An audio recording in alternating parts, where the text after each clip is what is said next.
accountability buddies. I'm Les, and this is another episode of Less is More Healthy, coming to you from the car as I run errands. Today is one of my last few days of vacation. I've had a whopping almost 3 weeks off, and or it will be 3 weeks off at the end of this, almost 3 weeks, just under 3 weeks, and that has been such an amazing thing to do. I've mentioned this a couple of times in my videos that last year, after I scheduled 2 weeks off in a row unintentionally, this year when I was like, I had the 1 week my company gives us off where they just close down the whole building, and then I scheduled my second week on top of it. I then scheduled a couple more days so that I could take my mom to her appointment for cancer. I didn't realize that it was going to be nearly 3 weeks off. It's almost a month off, and it has just been such a luxury. And this year I wasn't able to schedule anything during that time due to my wife's health issues. So I've just been sort of doing some of the trails around me, trying to do some sections of the East Coast Greenway, doing some epic stuff like that. And that's been really great. But next year I plan on doing the same thing. And it's going to be a lot of fun. I already know it's going to be a lot of fun next year. This year has just been really, really great. And I'm so thankful I've been able to do this. And I was hoarding my PTO to do it because it's fantastic. I highly recommend multiple weeks off in a row. Like 1 week we traveled up to Maine to visit my family. The week after just sort of did home things. This week has been home things. And yeah, just going from there. So let's see. I'm going to be doing some more errands today. I've got an optometrist appointment. And then what I'll be doing after this is just doing some grocery shopping, being able to pack some stuff for lunch next week to take with me to work. Just being real careful about that kind of stuff in terms of diet. I will probably get a short ride in today. Probably not a very long ride for multiple reasons. First reason is yesterday I did a 45-mile ride. Half of it was on unfinished rail trail. The other half of it was on finished rail trail. And so there's this trail in Massachusetts loosely called the Border to Boston. And it's a proposed railway system or rail trail system going from the New Hampshire border into Boston. Basically, their hope is that you'll be able to take mainly rail trail the whole way into Boston. And there's a good portion of it that is already finished. There's some on-road section. It will eventually be a good part of the East Coast Greenway in Massachusetts. Now, the section that I did, so I did from Danvers to Boxford, which is the finished rail trail system.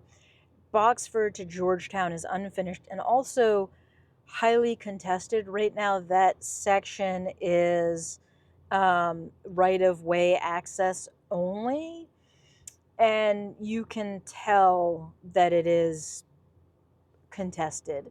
I'll leave it at that because I don't know the whole story and what's going on with it. I have heard some stories. I've read some stuff about litigation. But anyway, it is right-of-way access.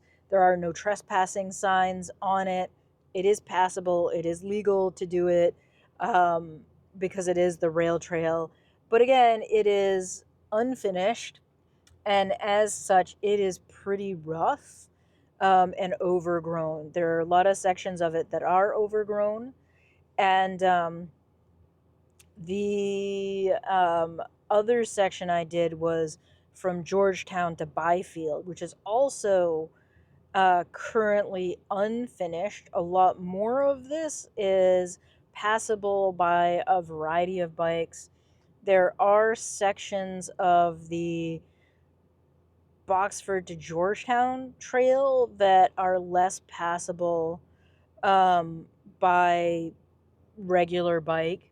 I will say I had a good time on the G1, and I do have new tires on the G1. They are 38 millimeters, so 2 millimeters smaller than the 40s that came on it, the Kenda Kendas.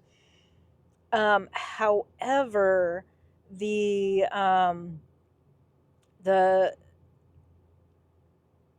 tires handled it just fine. I'll talk more about the tires in another episode, but really, really happy with how it performed yesterday. It just really did a great job. The rail trail from Georgetown to Byfield is mostly pretty packed gravel, with a little bit of loose sand here or there. Um, Really enjoyed riding it out to Byfield. It's mostly slight grade downhill, and just really great. Had a great time riding it. I will say that at the end of the rail trail, I decided I wanted to loop around in a direction that I hadn't tried before. So I wanted to loop towards the northwest instead of um, northeast. So what I've done before is loop northeast, get onto 97, ride back to Topsfield, get up back onto the rail trail, and then go from there. Last year, after I did that, and a couple of other times after riding 97, I've just said I'm not going to do it anymore. It's too dangerous. There are no shoulders. Um, People are super aggressive on that road. There are a lot of tight corners. It's just really uncomfortable to ride, so I'm just not doing it ever again. So I looped through, I saw this nature preserve on the map. I was like, oh, it looks like there's a straight shot straight through it. I think I can do it. So I headed out there, and I saw a woman with an off-leash dog, which I may rant about at some point. Off-leash dogs, stop doing it, people. Stop doing it. So she let me know that the trail itself was pretty swampy, and also like it ended up in a swamp. So she's like, but you could probably you might have to carry your bike, you could probably get through it. So I rode out through. There are a lot of problems with that trail, so if you are looking at my Strava or my Komoot, don't do this wilderness section.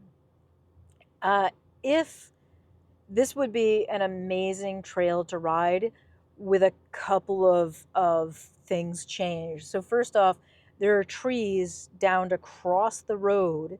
It's like a logging road, so there are trees across the logging road that are dropped here and there across the road, and it's pretty clearly done to discourage cyclists or mountain bikers, in my opinion. They're just the right size that you can't easily get over them with a gravel tire or a mountain bike tire. Um, so you can walk over them pretty easily. You could probably get a car or a truck over them pretty easily, but you can't get a mountain bike over them easily. Larger trees, for the most part, other than really recently downed trees, are taken care of. So there's something going on there. But whatever. Uh, the trail did end up, there's like two swamps. One swamp I was really able to get through, and then the second swamp, it had water that was a foot deep with a foot of mud underneath it. I poked a stick down into it when I was along the side, and there was just no way I was getting my bike or me around that section of swamp. There were probably 20, 30 feet of this water that was impassable, and you could see on the other side of it that there was road, and it was headed uphill and away from the swamp.